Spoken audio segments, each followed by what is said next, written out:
असली खड़ीरत्न पंजिकार 2021-22 मसीहा मिथुन मासर पाणीपाग विषय आसंतु जानिबा।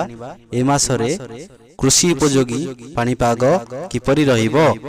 मिथुन संक्रमण वरुण मंडल रे अवस्थान कुखी संचार हेतु स्वल्प जल वृष्टि मौसुमी प्रवाह आरंभ होई पुनश्च दुर्बल हो जिवार संभावना अछि।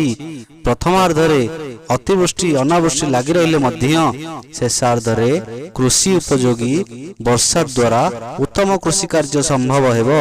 जून 16 तारिख ठारू 21 तारिख मध्य, जून 25 तारिख ठारू 30 तारिख मध्य, जून जुलाई 3 तारिख ठारू 7 तारिख मध्य एवं जुलाई 10 तारिख ठारू 15 तारिख मध्य सामुद्रिक झड़ घूर्णिबात्या लघुचाप सृष्टि होई वर्षा द्वारा उत्तम कृषि कार्य संपन्न होवार संभावना।